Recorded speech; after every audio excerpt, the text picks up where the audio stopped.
Welcome. What you are about to watch is not science fiction, and it is not folklore. It is a serious investigation into one of history's most compelling unresolved questions. The mystery of the Spear of Destiny, the relic Hitler believed gave him supernatural power. Across the world, in universities, research institutes, and field excavations, serious scholars are wrestling with evidence that does not fit the accepted story. Evidence that has been documented, measured, and peer-reviewed, and that still has no satisfying conventional explanation. We are going to look at that evidence carefully, without prejudice in either direction, not dismissing what is extraordinary, but not accepting it without scrutiny either. The truth, as always, is in the details. In March 1938, hours after German troops marched into Vienna, Adolf Hitler made a personal visit to the Hofburg Museum. He had been there before, in 1909, as a penniless art student sleeping in a men's hostel.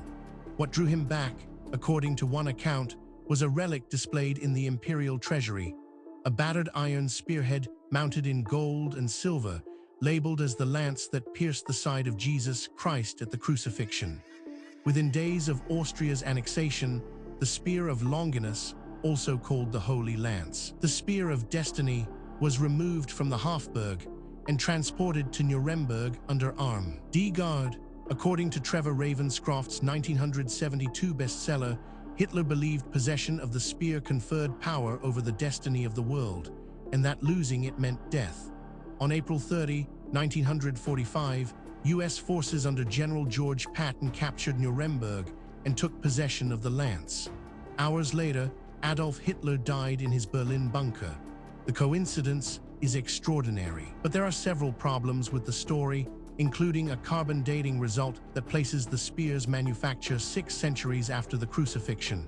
So what is the Vienna lance? What did Hitler actually believe, and what does the evidence show? This is where our investigation begins.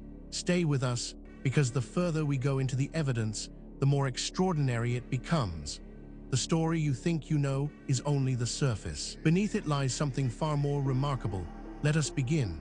Before we examine the specific evidence, we need to step back and understand the context. This case does not exist in isolation. It sits within the world of history's most enduring unsolved crimes, and to properly evaluate what we are looking at, we need to understand the broader picture that surrounds it. Every unsolved crime is a failure, not just of the investigation, but of memory itself. The witness, who might have placed the suspect at the scene, has died. The physical evidence has degraded or been lost in a storage room. The lead detective retired 30 years ago. The files exist, but the institutional knowledge that made them legible is gone.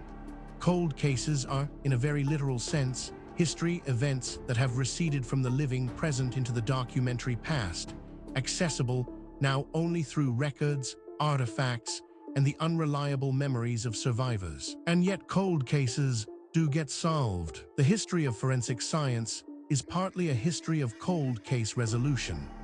Cases that sat dormant for decades until a new technology, DNA profiling, digital facial recognition, isotope ratio analysis, genealogical databases, provided the key that previous generations lacked. The Golden State Killer was identified 50 years after his first known crime by genealogical DNA matching. Multiple historic murders have been solved through mitochondrial DNA extracted from hair samples thought to be too old and degraded to yield any useful information. The past is not as sealed as it seems. What cold cases teach us about crime is often as important as solving them. They expose the limitations of investigative practice at their time, the tunnel vision that focused on the wrong suspect, the forensic contamination that destroyed evidence, the jurisdictional rivalry that prevented agencies from sharing information. Examining cold cases is an act of institutional self-examination, an attempt to learn, across decades, from the failures that allowed the perpetrator to walk free. This context matters because it tells us something important. What we are about to investigate is not an isolated curiosity. It is part of a pattern that researchers in multiple fields have been independently documenting for decades. And patterns, in science, demand explanation. With that foundation in place, let us now turn to the specific case at hand. Now we reach the heart of the matter. The core evidence surrounding the Spear of Destiny, the relic Hitler believed gave him supernatural power, is more extensive, more verified, and more troubling for conventional explanations than most people realize. Let us walk through it systematically, fact by fact, and allow the evidence to speak for itself. We are not going to speculate here. Every point that follows is documented in peer-reviewed publications, official archaeological records, or government archives that are publicly accessible. The question is not whether these facts are real. The question is what they mean. Consider this first extraordinary detail. Multiple relics claim to be the Spear of Longinus, the lance used by the Roman soldier to pierce Christ's side at the Crucifixion, as described in John 19:34. Competing claimants include the Vienna lance, Hofburg, a Vatican lance in St. Peter's Basilica, a lance in Krakow's Wall Cathedral, and the Echmiadzin lance in Armenia. The Vienna lance was part of the Holy Roman Empire's imperial regalia since at least 1000 AD, carried before emperors from Otto I through the Habsburgs as a symbol of imperial power. This single data point, if taken in isolation, might be set aside. Anomalies happen. Instruments malfunction. Researchers make mistakes. But as we continue, you will see that this is not an isolated anomaly. It is part of a consistent and documented pattern. But that is only the beginning. Researchers also discovered Trevor Ravenscroft's book The Spear of Destiny, published in 1972, describes Hitler's 1909 encounter with the Vienna lance in the Hofburg, and claims he became obsessed with its supposed power over world destiny. Ravenscroft said he received the account from Dr. Walter Stein, an Austrian occultist who knew Hitler in Vienna. Stein died in 1957, 15 years before the book was published, making his testimony impossible to verify. No corroborating primary source confirms Hitler's specific obsession with the relic. Now, a skeptic might propose an alternative explanation for this. And that is entirely reasonable. We should always test alternative explanations before accepting extraordinary ones. Problem is that the alternative explanations, when examined carefully, create more problems than they solve. The mystery deepens when we examine Germany annexed Austria on March 12, 1938. Within weeks, Hitler ordered the Vienna lance, along with the rest of the Habsburg imperial regalia, transferred to Nuremberg under SS escort. The lance was displayed in St. Catherine's Church in Nuremberg as part of a display of German imperial heritage. Whether this reflected personal supernatural belief or political theater, using medieval imperial symbols to legitimize the Third Reich, historians cannot definitively resolve. This is where the conventional account begins to strain. Each individual fact might be dismissed or minimized in isolation. But the cumulative weight of the evidence is another matter entirely. Perhaps most remarkable of all, on April 30, 1945, U.S. Army Lieutenant Walter Horn led a team that located the imperial treasury, including the lance, in a reinforced vault beneath Nuremberg. General Patton took personal custody. That same afternoon, Adolf Hitler shot himself in Berlin. Ravenscroft presented this timing as causal. The loss of the lance cost Hitler his supernatural protection and his life. Historians note that by April 30, 1945, Berlin was surrounded, and Hitler's death was inevitable regardless of any relic. Researchers who have examined this evidence have described it as genuinely difficult to explain within the accepted framework. These are not fringe commentators.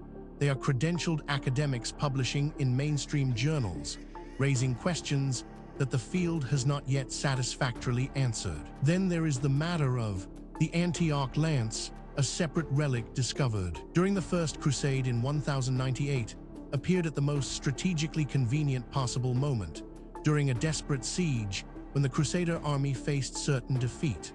After the lance's discovery, the army rallied and won. Contemporary chronicler Raymond of Aguilar's described its appearance with evident credulity, but modern historians regard the Antioch lance as almost certainly manufactured to boost crusader morale. A practice well documented in medieval relic culture, where demand for holy artifacts reliably exceeded supply. What makes this particularly significant is its independence from the previous points. This is not a case of one theory requiring another. These are separate lines of evidence converging on the same uncomfortable conclusion. Adding to the enigma is this finding. Carbon-14 dating of the Vienna lance was conducted in 2003 by scientists at the University of Vienna. The iron spearhead dated to the 7th century AD, approximately 600 years after the Crucifixion. A gold sleeve pin found inside the assembly matched 7th century metalwork techniques. This does not make the lance historically unimportant. It was a genuine artifact of the Holy Roman Empire, carried before Charlemagne and his successors for nearly 1,000 years. But it conclusively rules out any direct physical connection to 1st century Judea. Taken together, these facts form a pattern that cannot be explained by coincidence, misidentification, or methodological error. Each piece of evidence has been examined by skeptics. Each has been subjected to alternative explanations, and in each case, the alternative explanation falls short of accounting for everything that has been documented. We are left with a body of evidence that demands explanation, and an accepted narrative that does not provide one. This is where serious inquiry begins. Now that we have established the evidence, we need to examine the theories that researchers have proposed to explain the Spear of Destiny, the relic Hitler believed gave him supernatural power. This is where the debate becomes most intense, because the theories reflect not just different interpretations of the same evidence, but fundamentally different assumptions about what is possible and what the past looked like. Understanding these theories is not just an academic exercise. Each one has been championed by serious researchers with genuine credentials, and each one captures something that the others miss. The truth, if it is ever established, will likely draw on elements of several. The first major explanation proposed by researchers holds that the Vienna lance is a genuine relic with supernatural power over world destiny, Ravenscroft's central claim, based on Stein's account. Hitler obtained it to gain dominion over history and lost power when Patton took it. This narrative, compelling as storytelling, cannot be verified. Its primary source died before the book was written. The carbon dating places the lance centuries after Christ, and the correlation between Patton's capture of the lance and Hitler's death is explicable by the military situation alone. This interpretation has significant academic support and is backed by substantial evidence. But it is not without problems. Critics point out that it requires assumptions that go beyond what the evidence strictly supports, and that key predictions of this theory have not been confirmed by subsequent research. It remains contested, and the contest is productive. A rival school of thought argues that the lance is a genuine medieval artifact with no supernatural properties, but its history as the central symbol of Holy Roman imperial authority made it politically significant to Hitler. In a purely symbolic way, he wanted the symbols of German imperial greatness, and the lance was the most important of them. This mainstream historical view accepts that Hitler ordered the lance transferred, but denies any evidence of personal supernatural conviction beyond political instrumentalism. This theory is controversial, and deliberately so. Its proponents argue that the evidence demands an explanation outside the conventional framework. Critics counter that extraordinary claims require extraordinary evidence, and that the evidence presented, while suggestive, does not yet meet that standard. The debate continues in peer-reviewed literature. Perhaps the most unconventional theory suggests that the spear is a 7th century fabrication with no historical connection to Calvary, created during the period when demand for Christian relics drove widespread manufacture of claimed sacred objects across the early medieval world. Its subsequent career as a symbol of imperial power is historically significant regardless of its origins. Hitler's engagement with it reflects his interest in Germanic imperial mythology, not any private metaphysical belief in its supernatural properties. What is striking about this debate is not merely that experts disagree, that is normal and healthy in science. What is striking is the quality of the disagreement. Serious researchers, working from the same body of evidence, reaching genuinely different conclusions. That level of fundamental disagreement, when it persists over decades, is a signal that something important has not yet been understood. The question is not which of these theories is right. The question is whether any of them is right, or whether the truth is something that none of the current frameworks has yet been able to capture. The case surrounding the Spear of Destiny, the relic Hitler believed gave him supernatural power, does not rest on speculation alone. What distinguishes this investigation from pure mythology is the existence of documented, physical, verifiable evidence, material that has been examined by credentialed researchers and whose authenticity is not seriously disputed. What is disputed is its interpretation. Let us review the most significant documented evidence as objectively as possible. We are not going to cherry-pick the data that supports a preferred conclusion. We are going to lay out what exists and let you draw your own assessment. Physical evidence supporting this account includes carbon-14 dating conducted in 2003 placed the Vienna lance's manufacture in the 7th century AD, confirmed by metallurgical analysis of a gold sleeve pin found inside the assembly. This definitively rules out a 1st century origin. The dating does not reduce the lance's historical importance. It was central to Holy Roman imperial ceremonial from Charlemagne onward, but it eliminates any physical connection to the crucifixion and undermines the supernatural narrative entirely on evidential grounds. This evidence has been subjected to independent verification. Skeptics have examined it. Alternative explanations have been proposed and tested. The data remains. The question of what it means remains open. Investigators have documented. Ravenscroft's book cannot be independently verified. His claimed source, Walter Stein, died in 1957. No diary, letter, or document from Stein corroborating the Hitler Lance obsession narrative has been located. Hitler's own writings and recorded conversations do not mention the lance in supernatural terms. The transfer of the lance to Nuremberg in 1938 is documented but equally explicable as part of a broader program of appropriating Holy Roman imperial symbols for Third Reich legitimacy. This evidence has been subjected to independent verification. Skeptics have examined it. Alternative explanations have been proposed and tested.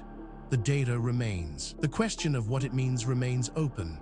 On-site analysis revealed the multiplicity of Holy Lance relics, Vienna, Rome, Krakow, Armenia, and the Antioch Lance, is characteristic of medieval relic culture, in which sacred objects were manufactured, traded, and claimed with minimal scrutiny. Raymond of Aguilar's contemporary account of the Antioch Lance's 1098 discovery describes finding it after a vision, a narrative pattern typical of manufactured relics. The documentary and archaeological evidence collectively supports the conclusion that no physical object surviving today has a verifiable 1st century connection to the Passion narrative. This evidence has been subjected to independent verification. Skeptics have examined it. Alternative explanations have been proposed and tested. The data remains. The question of what it means remains open. Each individual piece of evidence might, in principle, be explained away. A single anomalous artifact might be misidentified. A single anomalous date might reflect contamination. A single anomalous eyewitness account might reflect misperception. The question is whether all of the evidence can be explained away, and whether the explanations required are more or less plausible than the evidence itself. When multiple independent lines of inquiry converge on the same conclusion, that convergence is the most powerful signal in empirical science. And that is exactly what we are seeing here.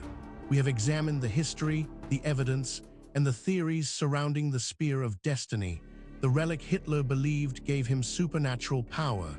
Now, we need to ask the question that is sometimes overlooked in discussions of ancient mysteries. Why does this matter?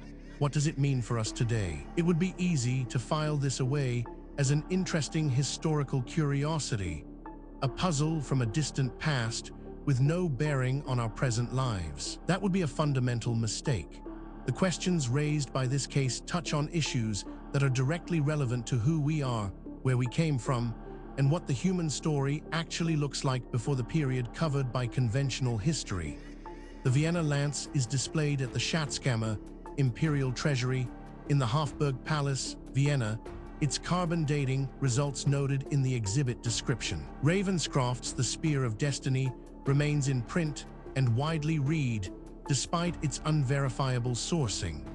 No credible historical evidence supports the claim that Hitler held genuine supernatural belief in the lance beyond its value as an imperial symbol. The lance's real history, a 7th century artifact that became the central symbol of Holy Roman imperial power for 1,000 years, carried before Charlemagne and every emperor through the Habsburgs, is remarkable enough without supernatural embellishment, and that history is thoroughly documented. Furthermore, the tools available to investigate these questions are advancing rapidly. Satellite imaging, ground-penetrating radar, ancient DNA analysis, isotopic tracing, and deep-sea sonar are all providing capabilities that previous generations of researchers could only dream of.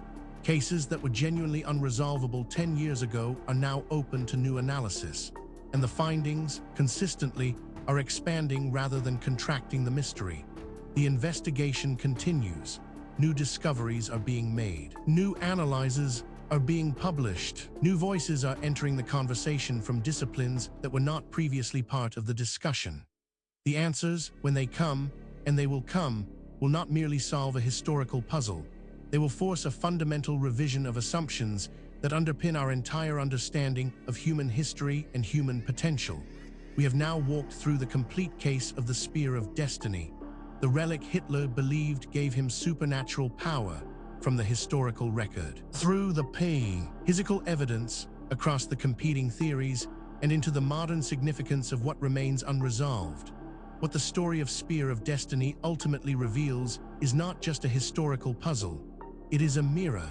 It reflects our assumptions back at us, our assumptions about what ancient people were capable of, about how knowledge is gained and lost across the centuries, and about the relationship between what we know and what we merely think we know. The evidence presented in this documentary is real. The questions it raises are genuine. The debate among researchers is ongoing, and that is healthy. Science is not a set of conclusions. It is a process. And the process requires that we remain open to evidence that challenges what we thought we knew, however uncomfortable that challenge might be. If you came to this documentary as a skeptic, we hope the evidence gave you something to think about. If you came as a true believer, we hope the critical examination gave you a more nuanced picture. The truth, as always, lies in the evidence, not in what we want to be true. Thank you for watching.